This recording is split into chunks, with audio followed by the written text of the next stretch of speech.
El asesino del campus.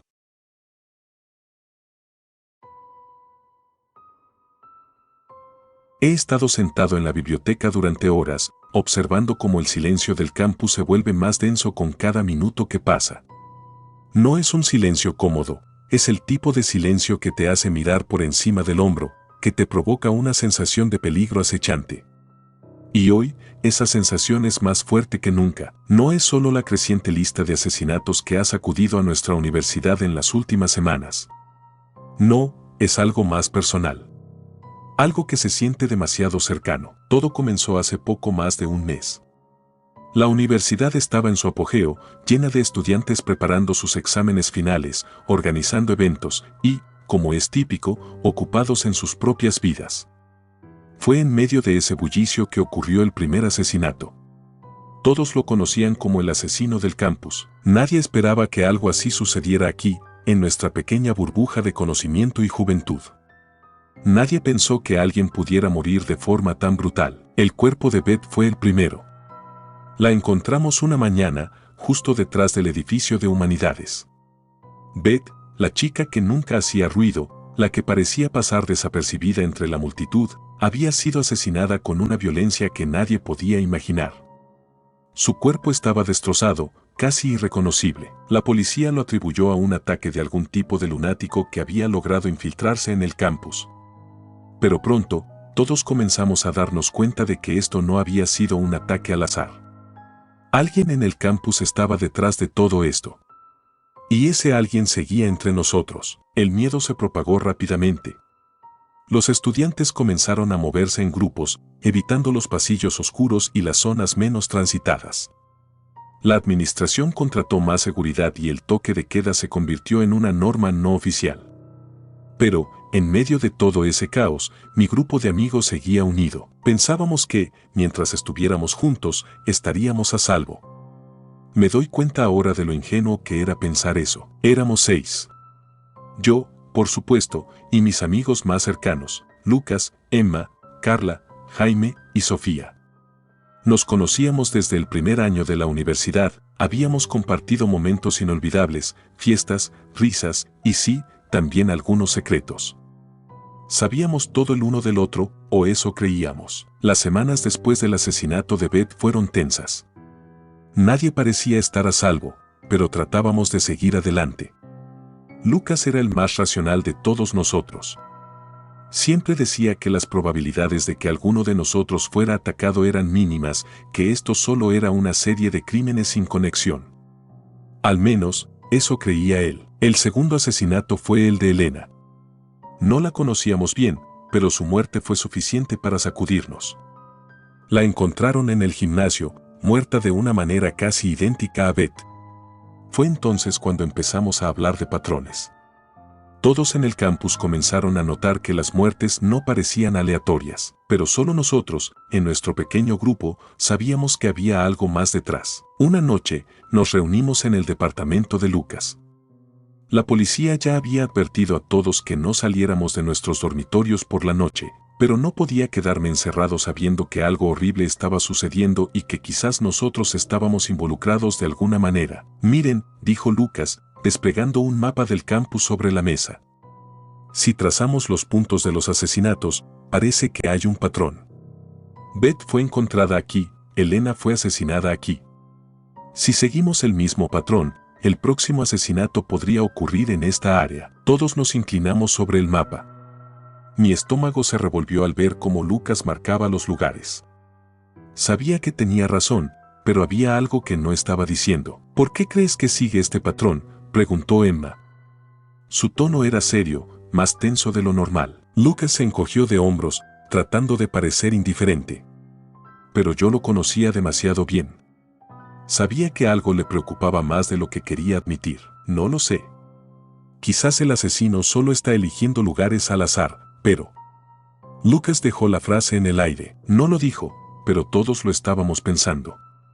Este no era un patrón al azar. Cada lugar marcado en el mapa estaba vinculado de alguna manera con nosotros. El siguiente asesinato nos golpeó directamente.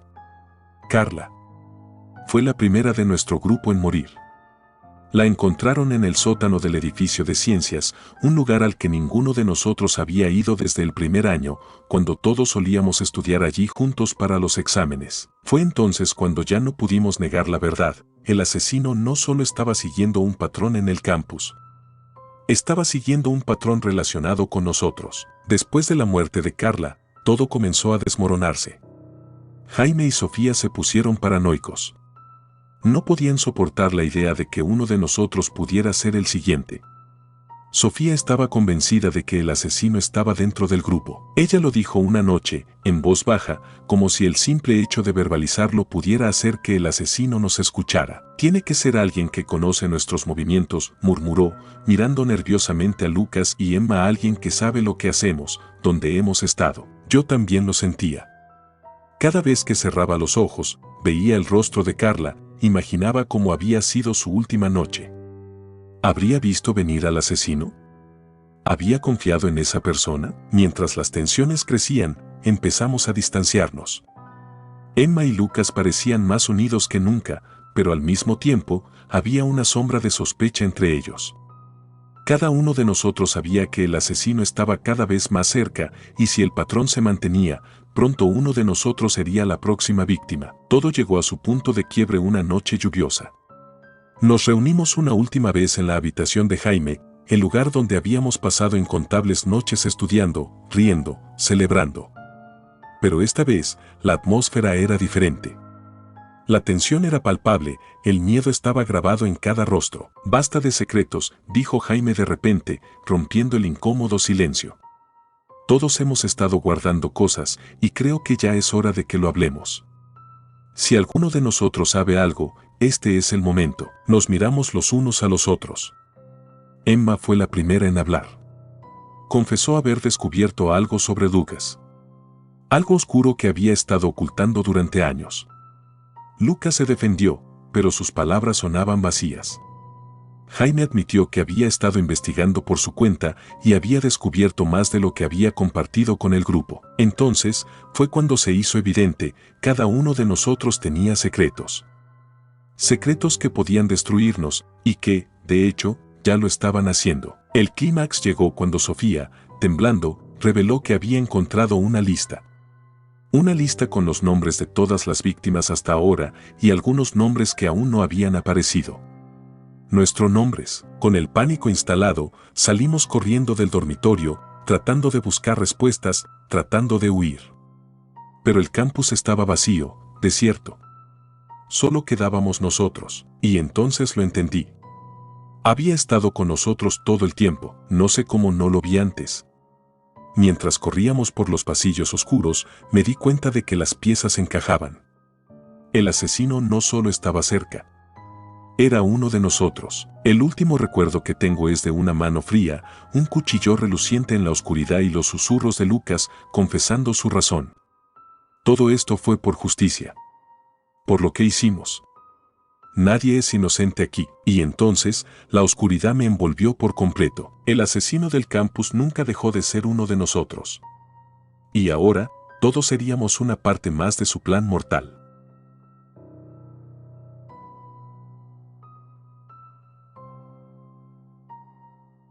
El proyecto mortal.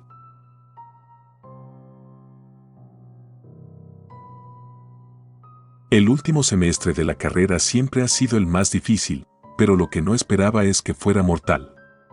Todo comenzó como una simple tarea, una más entre tantas de las que teníamos que cumplir para obtener el título en psicología. Pero este proyecto experimental, el que todos en mi grupo creímos que nos daría la oportunidad de destacar, se convirtió en algo mucho más peligroso de lo que habíamos imaginado. Cuando nuestro profesor, el Dr. Vargas, anunció el proyecto en la clase de psicología del comportamiento, todos nos emocionamos. Era una oportunidad para participar en un experimento real, algo práctico que nos permitiría aplicar lo que habíamos aprendido durante los últimos años. Habíamos escuchado rumores sobre su trabajo y sabíamos que era respetado en el campo. Pero nadie nos advirtió que este proyecto desdibujaría los límites entre la realidad y la alucinación, llevándonos por un camino de locura y, al final, de muerte. Éramos 5 en el grupo.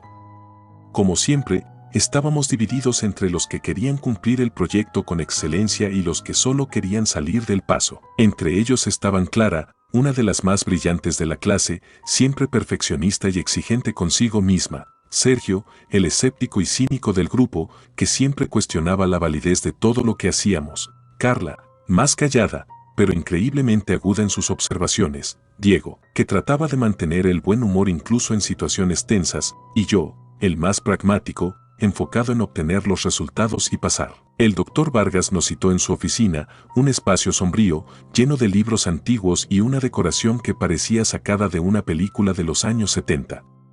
Nos explicó el objetivo del proyecto: querían investigar los efectos del aislamiento sensorial y la manipulación de la percepción en el comportamiento humano. En pocas palabras, íbamos a ser sometidos a un experimento donde se nos privaría de estímulos externos para observar cómo nuestro cerebro reaccionaba. Al principio, todo parecía inofensivo. Nos prometieron que el experimento seguiría protocolos estrictos de seguridad, y aunque la idea de estar encerrados en una habitación sin luz ni sonido por horas me inquietaba un poco, confiaba en la profesionalidad del doctor Vargas. Era una oportunidad única para investigar cómo la mente humana respondía en situaciones extremas. Lo que no sabíamos es que esas situaciones extremas podían ir mucho más allá de lo que cualquier mente humana estaba preparada para soportar. El primer día del experimento fue casi divertido. Nos llevaron a unas habitaciones pequeñas, insonorizadas y completamente oscuras, donde cada uno de nosotros debía pasar 2 horas. No podías ver nada, ni escuchar nada. Solo estábamos nosotros, solos con nuestros pensamientos. Al salir, todos nos sentíamos algo mareados, desorientados. Clara fue la primera en hablar.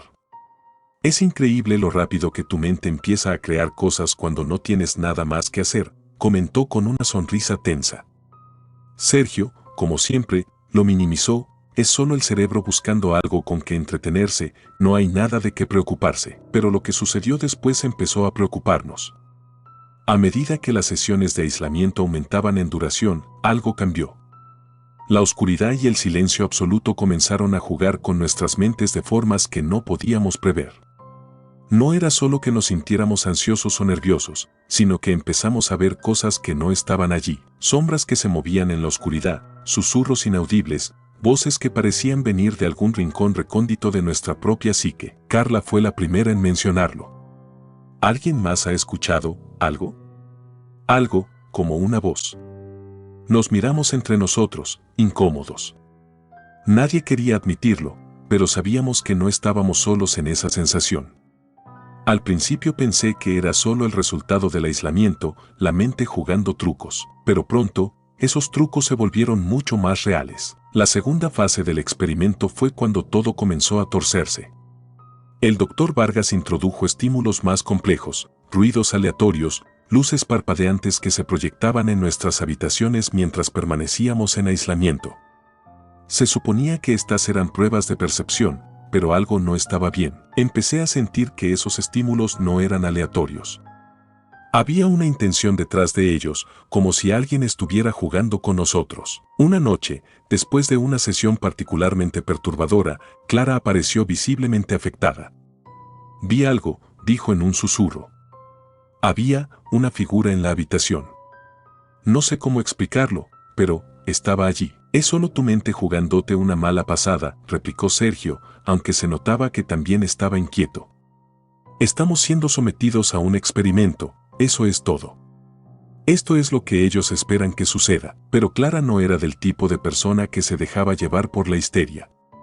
Su inteligencia y compostura me hicieron dudar. Y cuando Diego, siempre despreocupado, confesó haber visto lo mismo, supe que algo más estaba sucediendo. Los experimentos ya no se sentían como simples pruebas psicológicas. Había algo mucho más siniestro detrás de ellos, algo que empezaba a desmoronar nuestra percepción de la realidad. A medida que las semanas pasaban, las alucinaciones empeoraron. No eran solo voces o sombras en la periferia.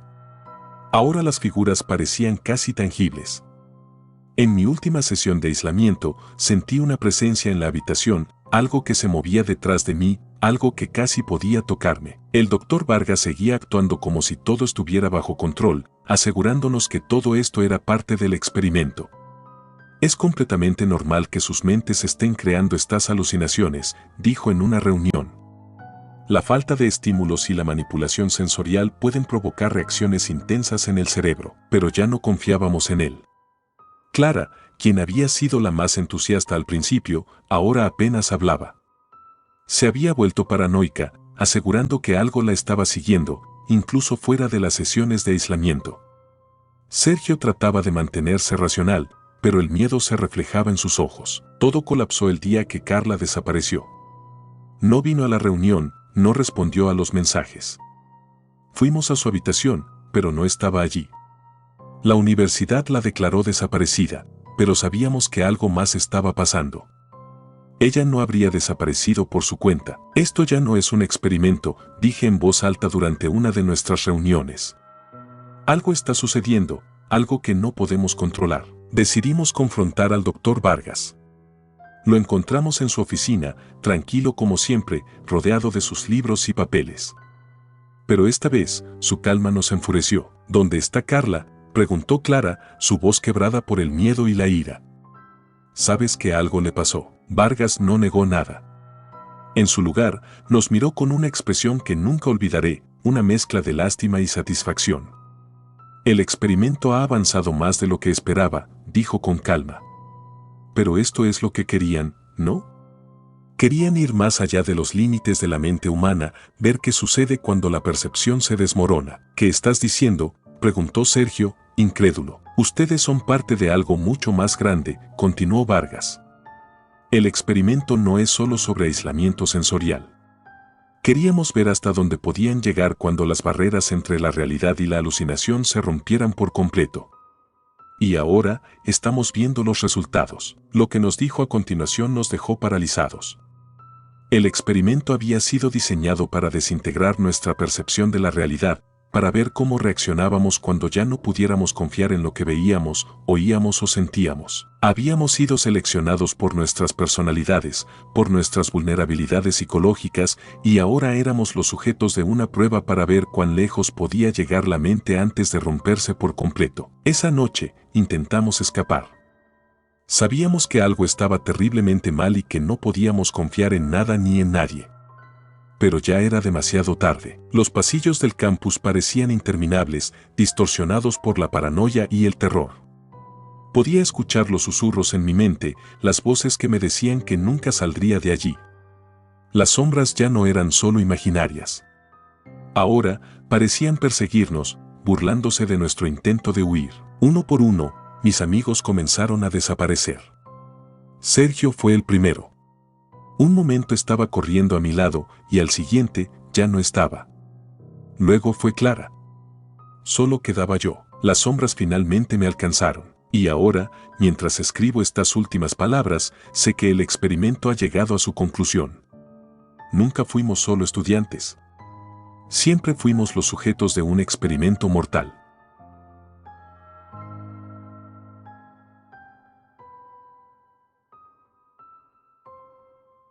El dormitorio maldito.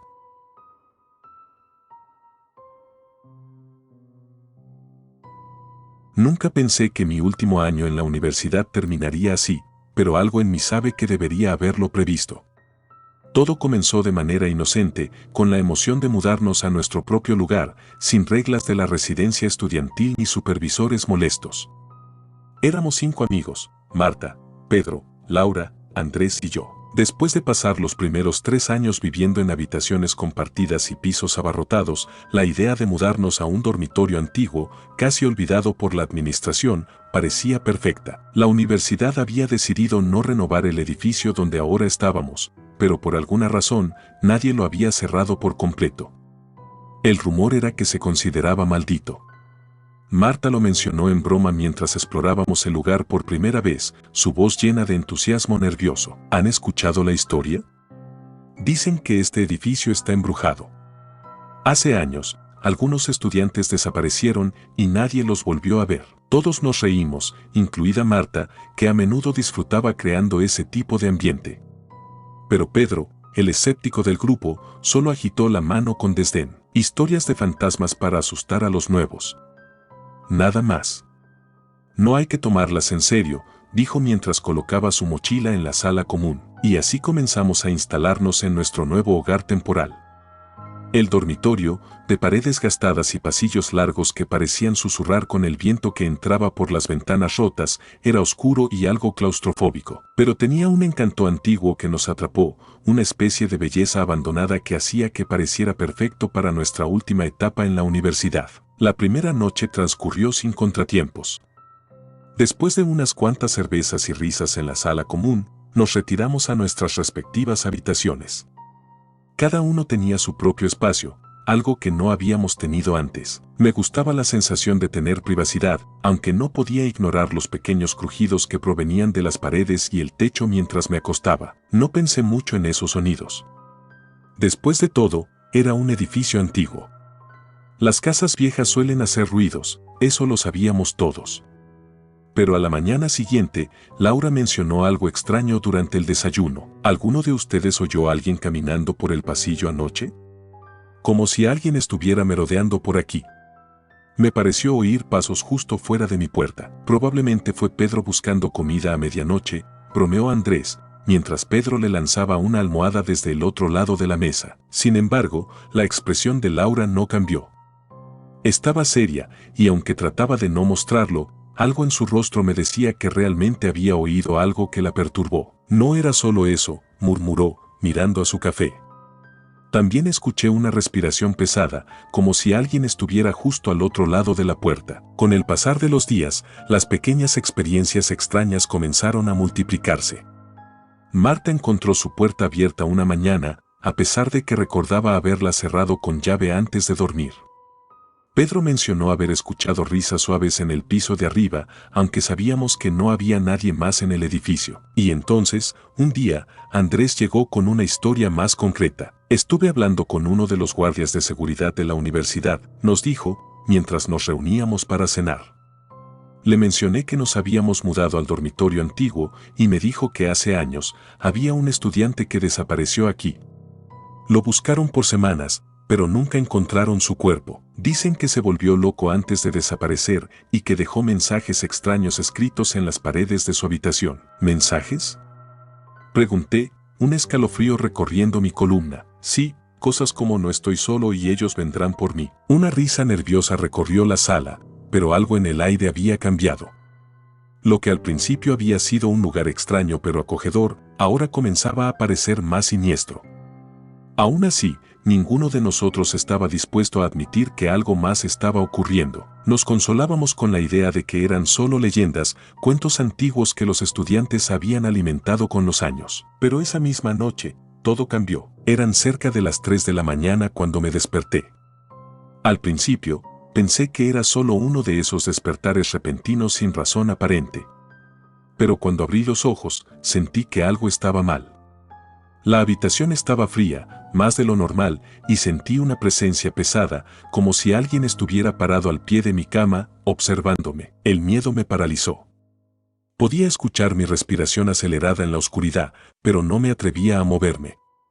Con lentitud, estiré la mano hacia la lámpara de mi mesa de noche, y cuando finalmente la encendí, no había nadie. Mi corazón latía con fuerza, y traté de convencerme de que todo era producto de mi imaginación. Pero cuando me levanté para ir al baño, escuché algo que no pude ignorar, un suave golpeteo, como si alguien estuviera rascando la puerta desde el otro lado. ¿Quién está ahí?, pregunté con la voz temblorosa. Silencio. Me acerqué a la puerta y la abrí lentamente. El pasillo estaba vacío, pero sentí que algo se deslizaba detrás de mí, algo invisible, algo que no pertenecía a este mundo. A la mañana siguiente, Pedro no apareció para el desayuno. Al principio, pensamos que simplemente había salido temprano, quizás a clase o a hacer algún recado. Pero cuando las horas pasaron y no teníamos noticias suyas, comenzamos a preocuparnos. Revisamos su habitación, llamamos a su teléfono, pero no hubo respuesta. Marta, que solía mantener la calma en todas las situaciones, estaba visiblemente angustiada. Empezamos a hablar con los vecinos del edificio y a buscar por los alrededores del campus, pero era como si Pedro hubiera desaparecido en el aire. No había rastro de él, ninguna pista de a dónde había ido o qué le había pasado. Finalmente, llamamos a la policía. Al principio, No parecían tomarlo muy en serio. Después de todo, era un estudiante universitario, y en su experiencia, muchos estudiantes simplemente se iban sin avisar a nadie. Pero nosotros sabíamos que Pedro no era de esos. Algo había sucedido, algo malo. Esa noche, el miedo comenzó a apoderarse de todos nosotros. Nos atrincheramos en la sala común, con las puertas cerradas y las luces encendidas, incapaces de dormir. Sentíamos que algo oscuro nos rodeaba, como si el propio edificio estuviera vivo y respirando, esperando el momento adecuado para atacarnos. A medida que pasaban los días, la tensión entre nosotros crecía. Laura, que había sido la más afectada por las desapariciones, comenzó a investigar más a fondo sobre el pasado del dormitorio. Descubrió archivos antiguos de la universidad, historias de otros estudiantes que habían vivido allí antes que nosotros. Había registros de desapariciones que databan de más de 30 años. Todos los estudiantes que habían desaparecido estaban conectados de alguna manera al edificio. Lo más aterrador era que ninguno de ellos había sido encontrado. Era como si el propio dormitorio los hubiera absorbido. Pero lo peor llegó cuando encontramos una pequeña puerta escondida en el sótano, una que había estado cerrada durante décadas. Nos habíamos reunido para buscar respuestas, para intentar descubrir qué le había pasado a Pedro. Marta fue la primera en abrir la puerta, y lo que vimos al otro lado fue suficiente para congelarnos el alma. Era una habitación pequeña y oscura, con las paredes cubiertas de símbolos extraños y mensajes escritos en una especie de tinta roja que no queríamos admitir lo que realmente era. Los mensajes eran incoherentes, pero todos repetían una misma frase: ellos vendrán por ti. Esa noche, Marta desapareció. Su cama estaba vacía a la mañana siguiente, la puerta de su habitación entreabierta. Su teléfono y pertenencias seguían allí, pero ella no estaba. Al igual que Pedro, se había esfumado sin dejar rastro. El pánico se apoderó de nosotros. Laura y Andrés querían irse, huir del dormitorio y no volver nunca más. Pero yo sabía que no podíamos escapar tan fácilmente. Algo nos había marcado desde el momento en que cruzamos las puertas de ese lugar maldito. Y entonces, fue mi turno. Desperté en medio de la noche, el aire pesado y frío como el hielo. Sabía que algo estaba en la habitación conmigo. Escuché los pasos, sentí el aliento en mi cuello. Y cuando me di la vuelta, lo vi. No puedo describir lo que era, solo que no pertenecía a este mundo. Y supe, en ese momento, que no iba a sobrevivir. Mientras me arrastraba hacia la oscuridad, entendí que este no era un lugar cualquiera. Era un lugar que alimentaba sus propias historias, un lugar que tomaba a aquellos que ignoraban las advertencias. El dormitorio no estaba maldito porque allí habían ocurrido muertes. Estaba maldito porque devoraba a los vivos.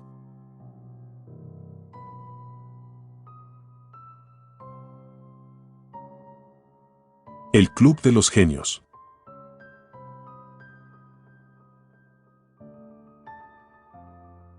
A veces pienso en cómo comenzó todo.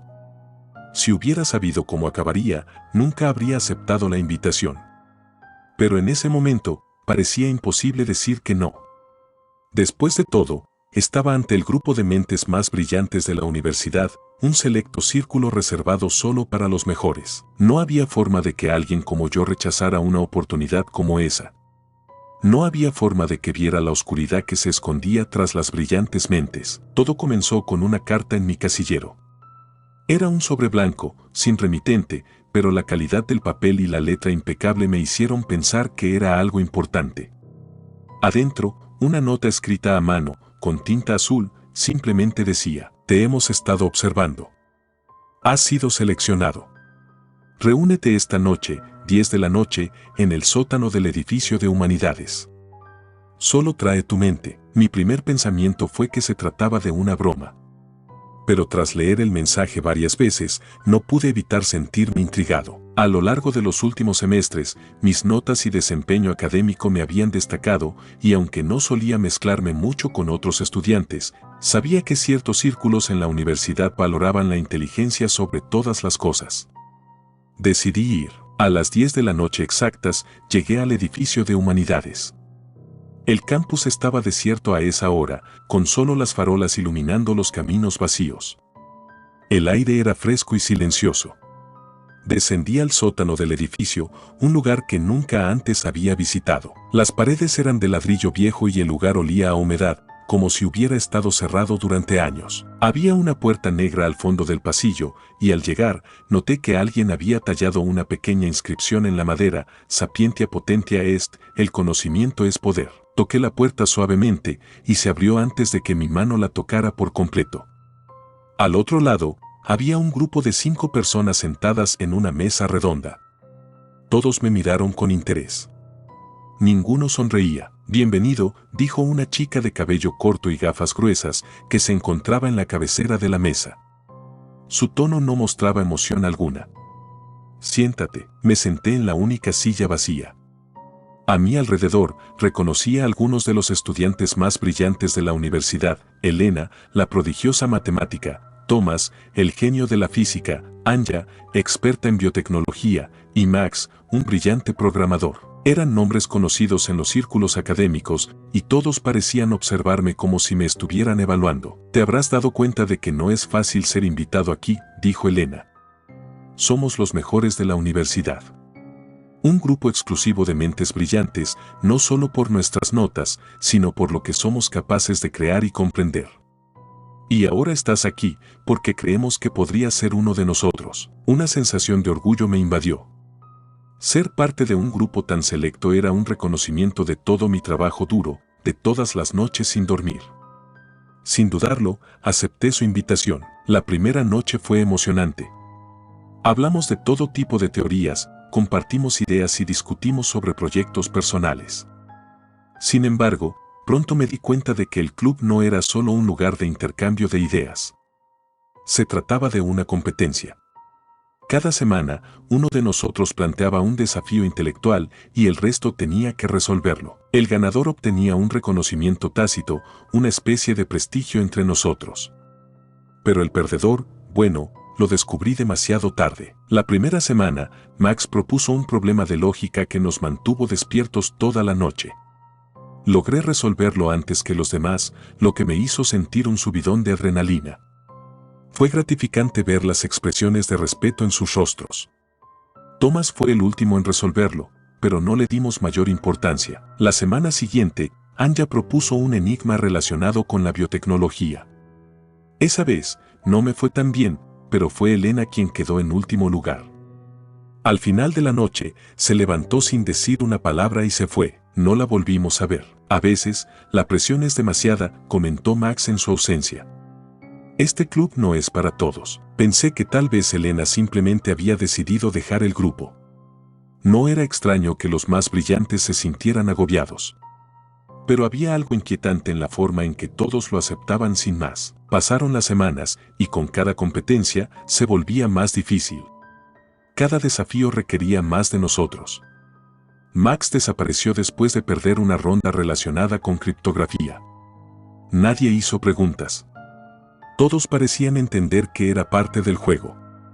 Empecé a sentir un nudo en el estómago cada vez que se anunciaba un nuevo desafío. Sabía que, tarde o temprano, también podría perder. Pero todo cambió la noche en que me tocó perder. Habíamos estado trabajando en un problema de física cuántica planteado por Thomas.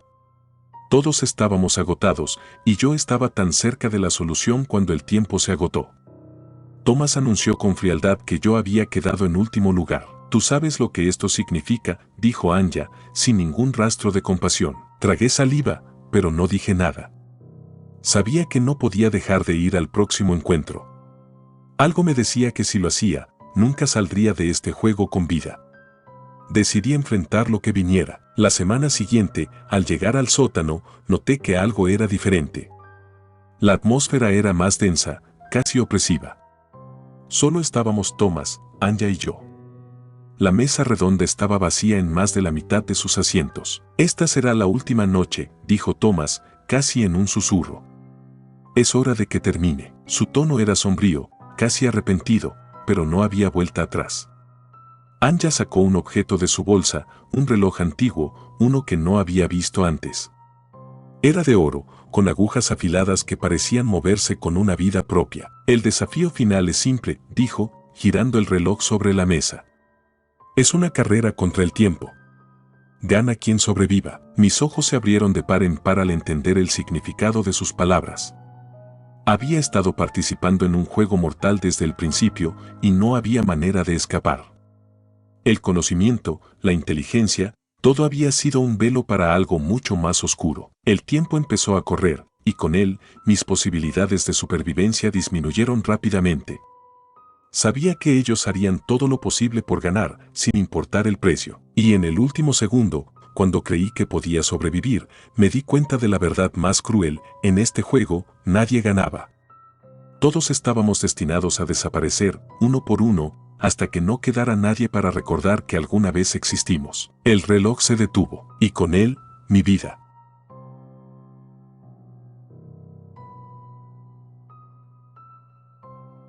Gracias por tomarse el tiempo de escuchar nuestros relatos de terror, espero y haya sido de su agrado.